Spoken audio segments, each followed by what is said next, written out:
नित्यानंद स्वामी के शासन में हमसे विराजते और उनकी यह पावन पीयूष देशना हम सभी के लिए परम उपकारी है। अनादिकाल से हमारी इस आत्मा में जो जन्म, जरा और मृत्यु रूपी रोग लगे, उन रोगों का उपशमन करने वाली कोई परम औषधि है तो वह एकमात्र यह जिनवाणी। भव्यात्मा, आजकल जो इंसान बन रहा है, कहने के लिए तो इंसानों की संख्या दिन ब दिन बढ़ती जा रही है। मात्र भारत में ही नहीं, देश विदेशों में इंसानों की संख्या बढ़ती जा रही है। पर जितनी संख्या इंसानों की बढ़ती जा रही है, एक विशेष बात गौर करने जैसी है कि दिन ब दिन संख्या तो बढ़ती जा रही है, पर जितनी संख्या आज इंसानों की बढ़ती जा रही है, उतनी ही संख्या में उन इंसानों की शक्ति कम होते देखी जा रही। या ऐसा कह दे राजेश जी, आज का इंसान असमय में कमजोर होते हुए देखा जा रहा। पहले समय था जब 60, 65, 70 साल की भी दादी अपने पैरों से चलती और चलती नहीं थी, दौड़ते हुए काम करती थी। आज 40 साल की माँ को भी अनेक प्रकार के साधन चाहिए। और 40-60 तो मैं बहुत बड़ी बात कह रहा हूँ, 15-20 साल के युवाओं की भी आज यही स्थिति है। आप अपने अपने घर में भी माँ देख लेना कि 15 साल के, 12 साल के, 10 साल के और 15-10 भी बहुत कह रहा हूँ, 5-8 साल के बच्चों को भी चश्मे लग गए। क्यों? अभी उम्र ही उनकी क्या थी? यूं देखा जाए तो जीवन उन्होंने शुरू किया ही नहीं, उसके पहले ही, युवा बनने के पहले ही बाल सफेद हो गए, चश्मे लग गए, दांत कमजोर हो गए। क्यों? क्या वे कुछ अलग प्रकार के इंसान पंचम काल में जन्म ले? नहीं, इंसान वैसे ही है, पर दिन ब दिन बढ़ती हुई संख्या मात्र संख्या ही बढ़ा रही है, क्वांटिटी बढ़ा रही है। जितनी क्वांटिटी बढ़ रही है, उतने ही इंसानों की क्वालिटी, शक्ति घटती जा रही है। सही मायने में आज इस इंसानों की कमजोरी के बारे में समझने की आवश्यकता है। हम दूसरों से क्या विचार करें और दूसरों से क्या समझे, हम अपनी स्वयं की बात देखें ना।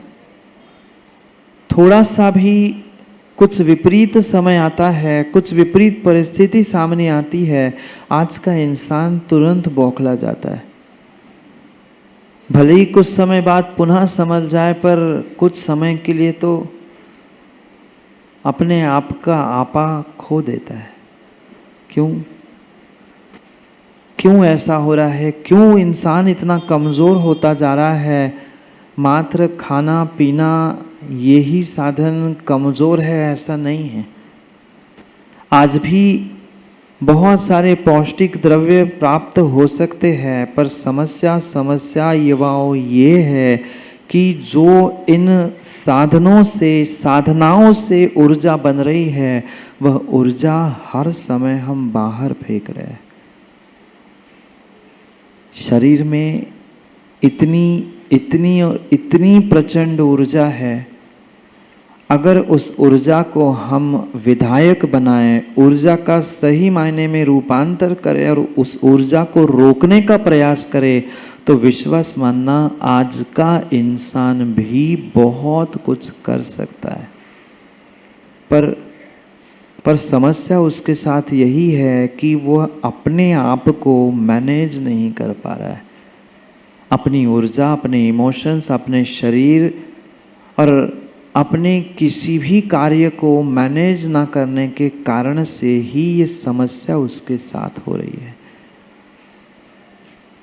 वही अनाज है और मैं तो कहता हूँ उससे कई अधिक गुना आजकल ऐसी औषधि और ऐसे द्रव्य बन गए हैं जो तुम्हें थोड़ा सा भोजन करते हुए भी शक्ति देते।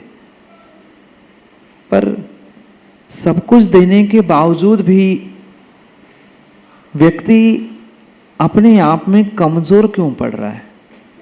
और ये भी पक्का है माताओं, दूसरों से लड़ने के लिए तो फिर भी हम बहुत कुछ दिखाते हैं, पर अपनों से और अपने अंतरंग के परिणाम, परिणति, विषय, कसाय, पाप, इनको क्यों नहीं संभाल पा रहे? क्योंकि जो भोजन करते हुए, साधना करते हुए जो ऊर्जा बन रही है, उस ऊर्जा को हम अपने अंतरंग में, अपने अंतस में रोक नहीं पा रहे। ऊर्जा बनती है। एक नमोकार की माला फेरने से भी शिविरार्थियों बहुत सारी ऊर्जा बनती है। 2 कौर रोटी के खाने से भी मां बहुत सारी ऊर्जा मिलती है। और 2 कौर नहीं, 1 ग्लास पानी पीने से भी शरीर में बहुत ऊर्जा बनती है। ये 10-10 उपवास करने वाले शिविरार्थी है पंकज भाई, पूछो ना, मुख में अन्न का ग्रास नहीं है, पर फिर भी कौन सी ऐसी बात है जो आज 2 बार 4 बार खाने वाले इंसानों से भी कई अधिक गुना ऊर्जा, शक्ति उनमें है? कहाँ से आई शिविरार्थियों? ऊर्जा बाहर से नहीं आती। ऊर्जा मेरे भीतर थी, है और रहेगी। अंतर इतना है, समझदार व्यक्ति अपनी अंतरंग की ऊर्जा को समझता है और उस ऊर्जा को मैनेज करने का प्रयास करता है। आज सबसे बड़ी समस्या घर, परिवार, समाज, देश, राज, बिजनेस, करियर, इन सभी क्षेत्रों में अगर कुछ है तो व्यक्ति मैनेज नहीं कर पा रहा है अपनी साधनों का। मैनेजमेंट नहीं है उसके पास अपनी साधनों की।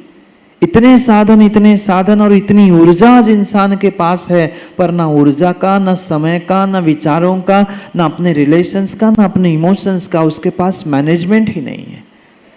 भली बड़ी डिग्री आज BBA, MBA, पता नहीं और भी बहुत सारी मैनेजमेंट की डिग्रियां उन्होंने प्राप्त कर ली है, पर दुनिया को और बिजनेस को मैनेज करने से, माँ घर परिवार को मैनेज करने से काम होने वाला नहीं है। मुझे अपनी ऊर्जा, अपने इमोशंस, अपने विचार, अपने जीवन को मैनेज करना है। वही कामयाब होता है और वही सफल होता है और वही ऊंचाई तक पहुंचता है जो अपने भीतर की ऊर्जा, अपने भीतर के इमोशंस को मैनेज करते हुए उन्हें रोकने का प्रयास करता है। हम दूसरों को तो रोकते हैं अच्छा कार्य करने से, दूसरों को तो रोकते हैं बुरा कार्य करने से भी, पर क्या हमने अपने भीतर की इस ऊर्जा को समझा? कभी उसको हमने मैनेज करने का प्रयास किया? गुस्सा भी राकेश जी एक ऊर्जा है, क्रोध भी एक ऊर्जा है। अंतर इतना है कि वो निषेधात्मक यानी नेगेटिव ऊर्जा है, और प्रेम वात्सल्य भी ऊर्जा है, वह सकारात्मक ऊर्जा है। हमें इन्हीं ऊर्जाओं का मैनेजमेंट जीवन में सीखना है। थोड़ा सा ही क्रोध आता है हम उबल जाते, पर थोड़ा सा ही किसी के प्रति प्रेम वात्सल्य हमारे हृदय में आता है, क्या हम उसे प्रकट करना जानते?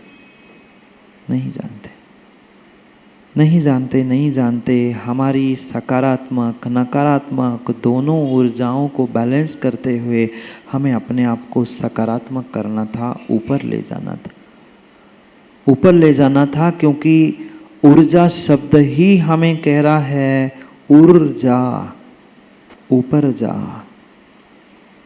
जो लिप्टन ऊपर ले जा रही है, ऊपर ले जा रही है, ऊपर ले जा रही है, सही मायने में वही ऊर्जा है। पर क्या करे, ऊपर जाने से पहले ही हमने ऊर्जा का, अपने शक्ति का ऐसा दुरुपयोग कर लिया, आज मिली हुई ऊर्जा भी हमने पापों में नष्ट कर ली। और पाप कर्म पुनः प्राप्त करते हुए आने वाले समय में हमने, आने वाली पर्यायों में हमने पुनः ऊर्जा को नष्ट करने का और कम ऊर्जा प्राप्त करने का प्रयास किया। जीवों में सर्वश्रेष्ठ ऊर्जा, सर्वश्रेष्ठ शक्ति अगर किन्हीं में है तो पंचेंद्रिय, संगी पंचेंद्रिय जीवों में है। और उन संगी पंचेंद्रियों में भी ज्ञानियों, शिविरार्थियों, सर्वश्रेष्ठ अगर कोई गति, स्थान, योनि है तो ये आपको जो मिली हुई है वह मनुष्यों की है। पढ़ा था ना वीतराग विज्ञान में आप लोगों ने, 4 प्रकार के वे संगी पंचेंद्रिय थे, देव, नारकी, तिर्यंच, और उनमें सबसे श्रेष्ठ आप मनुष्य हो। कभी हमने अपनी ऊर्जा को समझ के अपने आप को चार्ज किया, ऊर्जावान किया? वही बैटरी चार्ज होती है। आप लोग मोबाइल तो सामान्य दिनों में इस्तेमाल करते होंगे, अभी भी बहुत सारों ने चोरी छुपे कर लिया छल कपट के साथ। जो मोबाइल है, मोबाइल हो या कोई भी साधन हो, उसमें बैटरी तभी चार्ज होती है जब बैटरी काम की होती है। जिसमें बैटरी नहीं है वे खिलौने के मोबाइल को चार्ज करके बताना, वो आपके इस्तेमाल में आने वाले मोबाइल जैसे चार्ज होते नहीं हैं। क्यों? क्योंकि उसमें चार्ज होने जैसी शक्ति पहले है ही नहीं है। चार्ज वही होता है, ऊर्जावान वही होता है जिसके पास पहले अंतरंग में कुछ होता है। ये प्रभु, ये गुरु, ये जिनवाणी, ये पर्व, ये उत्सव, ये महोत्सव क्यों मनाए जाते हैं? मात्र ये आयोजन के लिए आयोजन नहीं होते, उनके पीछे का प्रयोजन यही है कि हम अपनी ऊर्जा से और अपनी ऊर्जा के साथ साथ देवशास्त्र गुरु की ऊर्जा से पुनः चार्ज होते जाए, पुनः ऊर्जावान होते जाए। यही एकमात्र उद्देश्य इसके पीछे का होता है। पर हम अपनी ऊर्जा को, अपनी शक्ति को विषय, वासना, भोग और पापों में इस कदर लगा चुके हैं, इस कदर लगा चुके हैं कि हमें उस ऊर्जा का एहसास भी आज नहीं बचा। 2 घंटे आज का इंसान मेहनत करता है, माँ बोलो ना, 2 घंटे घर में काम करते हैं, 15-20 मिनट बैठना पड़ता है, थक गए हैं, अब थोड़ा सा रेस्ट कर लेते हैं। थोड़ा सा रेस्ट करना जरूरी पड़ता है, आधे घंटे 1 घंटे में ही थक जाता है आज का इंसान। घंटों पुराने हमारे पूर्वज साधना करते थे, और साधना मतलब मात्र धर्म की नहीं, घर गृहस्थी संभालना ये भी उनकी बहुत बड़ी साधना थी। कोई ऑटोमेटिक साधन नहीं थे। आजकल सब कुछ ऑटोमेटिक है, बटन दबाओ सब कुछ रेडीमेड मिलता है, सब कुछ तैयार हो रहा है, घंटों के काम मिनटों में हो गए हैं। पर क्या करे, व्यक्ति की ऊर्जा, जितने साधन अधिक उपलब्ध हो गए उतनी ही कम होती जा रही है, क्योंकि वो अपनी शक्ति को समझ नहीं पा रहा है, शक्ति को बढ़ा नहीं पा रहा है, अपनी ऊर्जा को ऊपर लाने का प्रयास नहीं कर पा रहा है। ऊपर आएगी कैसे, ऊपर आएगी कैसे? क्योंकि ऊर्जा विषय भोगों में इस कदर हम बहा रहे हैं, हमें स्वयं ही विवेक नहीं है कि हम शरीर से पाप करे ना करे, पर सोच सोच कर अपनी ऊर्जा को इस कदर नष्ट कर रहे हैं, इस कदर नष्ट कर रहे हैं। और मात्र ऊर्जा को नहीं, युवाओं अपने पुण्य को भी उस ऊर्जा के साथ नष्ट कर रहे हैं। ऊर्जा ऊपर जाने की कह रही थी, ऊपर जाने के लिए कह रही थी, ऊपर जाने के लिए कह रही थी। जितने जितने जितने शक्तिशाली जीव होते हैं वे ऊपर ऊपर और ऊपर की ओर ही हुआ करते हैं। हमें भी अगर ऊपर जाना है तो पहले हमें अपने भीतर की ऊर्जा को रोक कर ऊपर ले जाना होगा। कभी नदी पर बंधा हुआ बांध देखा आपने? डैम, नदी पर बंधा हुआ डैम देखा, बांध देखा? क्यों बांधते हैं? पानी अगर बह जाता तो शायद पानी से ऊर्जा विद्युत ना बनती। पानी को रोका गया, काफी समय तक पानी को रोका जाता है, और जब पानी को रोककर थोड़ा सा भी उसे आउटलेट मिलता है, थोड़ा सा भी स्थान मिलता है, इस कदर पानी का फोर्स हो जाता है, वह पानी टरबाइन पे गिरते ही उसी क्षण विद्युत ऊर्जा निर्माण होने लगती है। ऐसी कभी हम अपने अंतरंग की ऊर्जा के बारे में भी तो सोचे। मात्र कहने से काम नहीं होता। दूसरे से लड़ने समय हम कहते हैं श्रवण देख लूंगा, बहुत शक्ति है, तुमने देखा क्या? अभी जो शक्ति तुम बाहर व्यर्थ में खर्च कर रहे हो, वही शक्ति क्रिएटिव बनकर अपने लिए अगर प्रयोग में लाते तो शायद कब का कल्याण करके चले गए होते। पर समस्या यही है, मात्र हमारी शक्ति, हमारी ऊर्जा दूसरों पर रौक झाड़ने के लिए है। हकीकत में उसका सही मायने में हमने प्रयोग आज तक किया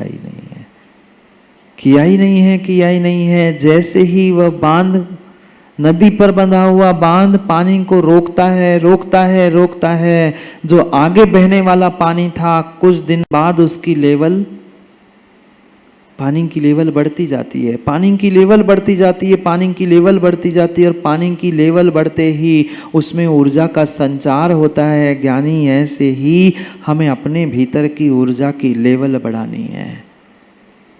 कमजोरी का कारण बाहर का द्रव्य क्षेत्र, काल, भाव ठीक है, हो सकते हैं, पर ये बाहर के निमित्त है। अंतरंग का उपादान, अंतरंग का अगर कोई कारण है तो मात्र वर्तमान में वेस्ट की जाने वाली स्वयं की ऊर्जा है।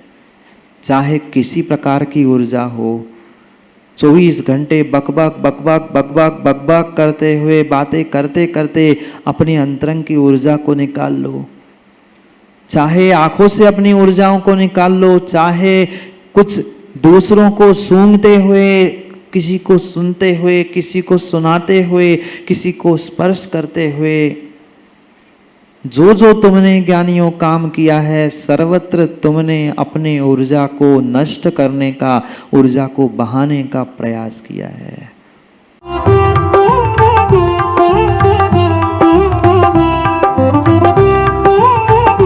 राष्ट्रीय राजधानी दिल्ली से